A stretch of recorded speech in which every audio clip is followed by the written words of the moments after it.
Hi friends, வணக்கம் and welcome to RK news Tamil Nadu channel. சற்று முன் வெளியான முக்கிய செய்தி. குட் நியூஸ், விரைவில் அனைத்து ரேஷன் கடைகளுக்கும் வருகிறது புதிய கருவி. இது என்ன செய்யும் தெரியுமா? செய்தியை முழுமையாக கேட்கறதுக்கு முன்னாடி நம்ம சேனலை சப்ஸ்கிரைப் பண்ணலாம். சப்ஸ்கிரைப் பண்ணிக்கோங்க, மறக்காம பெல் பட்டனை கிளிக் பண்ணிக்கோங்க. அப்போ தான் நம்மளுடைய அப்டேட்டட் நியூஸ் உங்களுக்கு உடனுக்குடன் வந்து சேரும். ரேஷன் அட்டைதாரர்களின் நன்மைக்காகவும் வசதிக்காகவும் பல்வேறு நடவடிக்கைகளை தமிழ்நாடு அரசு முன்னெடுத்து வரும் நிலையில் புதிய தகவல் ஒன்று வெளியாகியுள்ளது. தமிழக ரேஷன் கடைகளில் மலிவு விலையில் உணவுப் பொருட்கள் வழங்கப்பட்டு வருகின்றன. இந்த அத்தியாவசிய பொருட்கள் கோடிக்கணக்கான குடும்பங்களுக்கு மிகப்பெரிய அளவில் நன்மையை கொடுத்து வருகிறது. எனவே ரேஷன் கடைகளில் நடைபெறும் குளறுபடிகளை தவிர்க்கும் பொருட்டு ரேஷன் அட்டையில் உள்ள உறுப்பினர்கள் அனைவரும் ரேஷன் கடைக்கு நேரில் வந்து கைரேகை வைத்தால் மட்டுமே பொருட்கள் வழங்கப்படும் என்றும் கைரேகை பதிவு கட்டாயம் என்றும் தெரிவிக்கப்பட்டிருந்தது. ஆனால் இது சில நடைமுறை சிக்கல்களையும் ஏற்படுத்தி வருகிறது. காரணம், வெளியூர்களில் வசித்து வருபவர்கள், தினக்கூலி வேலைகளுக்கு செல்பவர்களால் ரேஷன் கடை நேரத்திற்கு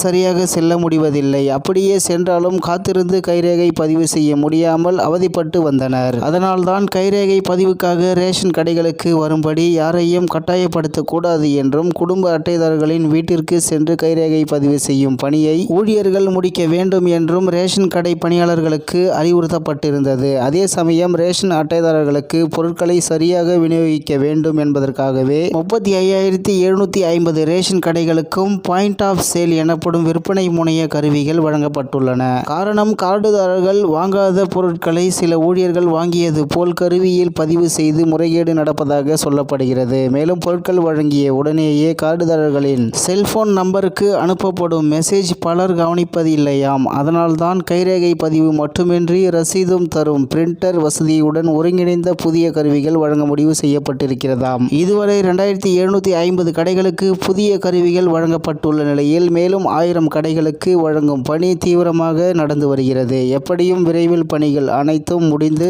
அனைத்து கடைகளிலும் இது பயன்பாட்டுக்கு வரும் என்று எதிர்பார்க்கப்படுகிறது. இதன் மூலம் ரேஷன் அட்டைதாரர்கள் பொருட்கள் வாங்கும் போது ரசீதை பார்த்து என்னென்ன வழங்கப்பட்டன என்பதை அறிந்து கொள்ள முடியும் என்பது குறிப்பிடத்தக்கது. இத்துடன் இன்றைய முக்கிய செய்தி நிறைவு பெறுகிறது. மேலும் இது போன்ற செய்திகளை உடனுக்குடன் தெரிந்து கொள்ள ஆர்கே நியூஸ் தமிழ்நாடு சேனலுடன் இணைந்திருங்கள். நன்றி, வணக்கம்.